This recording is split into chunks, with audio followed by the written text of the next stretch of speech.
Ya pemirsa, ketika ada relaksasi penerbangan, mau ikut pesawat terbang atau mau naik pesawat terbang harus tunjukkan dulu surat keterangan bebas COVID-19. Tapi sekarang banyak dijual di online. Tapi ancaman pidananya juga ada. Itu yang akan saya bahas di malam hari ini pemirsa. Di sini sudah hadir Prof. Hasbullah Tabrani. Selamat malam, Prof. Selamat malam, Mbak Caca. Ya, saya juga telah tersambung dengan Kapolda Bali, Pak Petrus Golose. Selamat malam, Pak Kapolda. Selamat malam, salam dari Bali.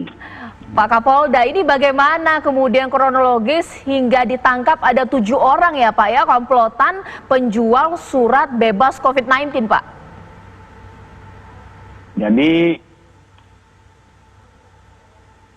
Jadi kita di Bali ini sesuai dengan arahan-arahan dari gugus tugas maupun dalam prosedur atau standar operating prosedur dan maklumat dari Bapak Kapolri, kami tetap konsisten untuk membantu. Jadi seperti diketahui bahwa kepolisian ini adalah garda berbahaya nomor 2 sesudah aparat kesehatan. Karena kita langsung berhubungan dengan para pelintas batas, para masyarakat yang bergerak, kemudian juga membantu apabila ditemukan terpapar COVID-19. Kaitan dengan operasi kita sekarang yang kita lakukan yaitu operasi Amanusa yang dilakukan serempak seluruh Indonesia, termasuk kita juga di jajaran Bali ini, jurisdiksi yang saya pimpin, kami bekerja sama dengan seluruh stakeholders, gugus tugas daerah, di mana Kapolda juga adalah wakil ketua gugus tugas. Namun kita ketahui kegiatan ini bukan hanya operasi kesehatan. Kita memang sudah antisipasi apabila operasi ini berefek atau impact dengan kejahatan ataupun tidak pidana ataupun misalnya hanya pelanggaran. Saya instruksikan kepada seluruh jajaran setelah kita ketahui juga bahwa ada surat edaran berkaitan dengan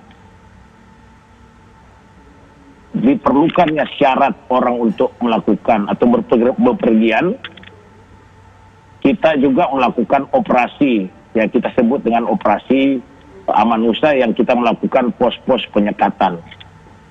Pintu yang ada di Bali ini yang amat sangat terbuka adalah yang berada di Gilimanuk, itu pelabuhan, yang berada di Padang Bayi, yaitu yang berhubungan dengan Lombok, dan tentunya dengan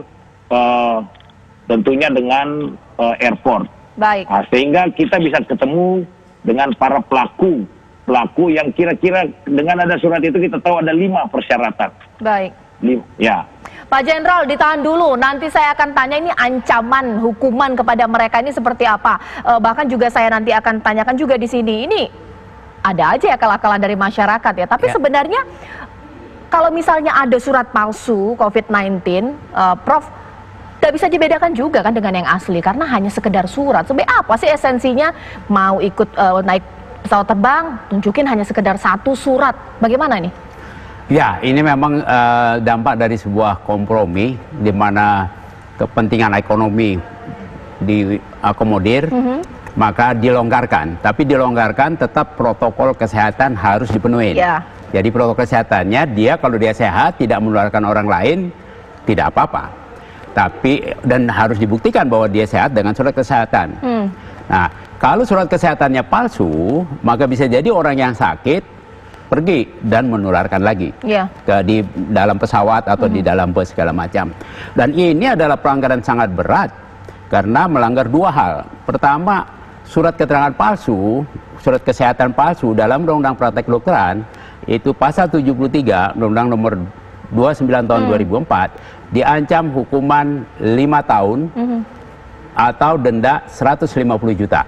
Kalau kasus ini saya sarankan dendanya 3 kali lipat hukumannya. Karena apa? Karena bukan hanya dia memalsukan surat keterangan, bukan kewenangannya, karena itu kewenangan dokter. Dokter pun tidak semua dokter bisa, hanya yang punya izin praktek. Surat keterangan palsu ini sudah melanggar Undang-Undang Praktek Kedokteran, membahayakan orang lain pula. Maka itu mungkin mesti hukumannya mungkin 1 miliar ini atau 20 tahun penjara. Oke, nanti tapi mungkin Prof bisa akan menjawab sebenarnya apa manfaatnya hanya sekedar 1 surat.